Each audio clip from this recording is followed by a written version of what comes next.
સત્યની સાથે જનતાનો અવાજ।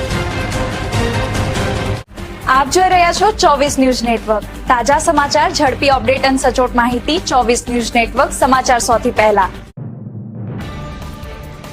અરવલ્લી જિલ્લાના મુખ્ય મથક મોડાસામાં પાલિકા સંચાલિત ટાઉન હોલ કોમ્પ્લેક્સમાં આજે ગંભીર દુર્ઘટના સર્જાઈ હતી। કોમ્પ્લેક્સની ઉપર આવેલી પેરાપીટ દિવાલ અચાનક ધરાશાયી થતા નીચે આવેલી 6 જેટલી દુકાનોને નાનું મોટું નુકસાન પહોંચ્યું હતું। ઘટનામાં આરએસએસના કાર્યકર મોહનભાઈ પટેલને માથાના ભાગે ઈજાઓ પહોંચતા તેમને તાત્કાલિક મોડાસા સાર્વજનિક હોસ્પિટલ ખાતે સારવાર માટે ખસેડવામાં આવ્યા હતા। ઘટનાની જાણ થતાં જ મોડાસા ટાઉન પોલીસ તાત્કાલિક સ્થળ પર પહોંચી હતી અને સુરક્ષા વ્યવસ્થા ગોઠવી હતી। દુર્ઘટનાના પગલે શહેરના મુખ્ય 4 રસ્તા વિસ્તારમાં ટ્રાફિક જામના દ્રશ્યો સર્જાયા હતા, જેના કારણે વાહન ચાલકોને ભારે હાલાકીનો સામનો કરવો પડ્યો હતો। પેરાપીટ અચાનક તૂટી પડતા દુકાનદારો અને આસપાસના લોકોમાં ભારે ભયનો માહોલ જોવા મળ્યો હતો। થોડા સમય માટે સમગ્ર વિસ્તારમાં અફરાતફરી અને દોડધામ મચી ગઈ હતી। ઘટનાના અવાજથી લોકો દુકાનો અને રસ્તાઓ પરથી બહાર દોડી આવ્યા હતા।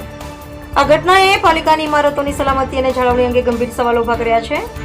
શહેરના મધ્યમાં આવેલી જાહેર મિલકતની આવી બેદરકારી સામે નાગરિકોમાં રોષ જોવા મળી રહ્યો છે અને જવાબદારો સામે કડક કાર્યવાહી કરવાની માંગ ઉઠી છે।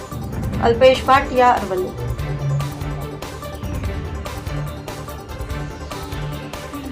હું ડીઆર જાદવ, સીપીઆઈએમના અરવલ્લી જિલ્લાના મંત્રી। આજે મોડાસા નગરમાં ટાઉન હોલ શોપિંગ સેન્ટરમાં એક હાદસો બન્યો છે, એમાં માણસો ઘાયલ થયા છે। આ બિલ્ડિંગ વર્ષો જૂનું પુરાણું છે, એને ઉતારી લેવાની નોટિસ આપવી જોઈએ, એને નવેસરથી બનાવવા માટે કંઈક કાર્યવાહી કરવી જોઈએ। આવા બિલ્ડિંગો મોડાસામાં કેટલાય છે અને હજુ પણ જાનહાનિ થાય, મોટું વાવાઝોડું આવે, વરસાદ આવે તો મોટી જાનહાનિ થાય એવી છે। એનો નગરપાલિકાએ સર્વે કરવો જોઈએ અને આવા કેટલા બિલ્ડિંગ છે તેને ઉતારી લેવાની નોટિસ આપવી જોઈએ અને ભવિષ્યમાં જાનહાનિ ના થાય એની ખબર રાખવી પડે।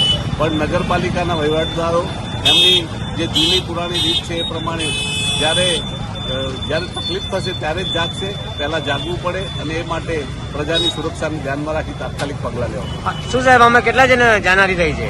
જાનહાનિ નથી થઈ, પણ વાગ્યું છે એમાં મોહનભાઈ પટેલ જે સંઘના પ્રવક્તા છે એમને આજે ઈજાઓ થઈ છે, એમને સાર્વજનિક હોસ્પિટલમાં 108માં લઈ જવામાં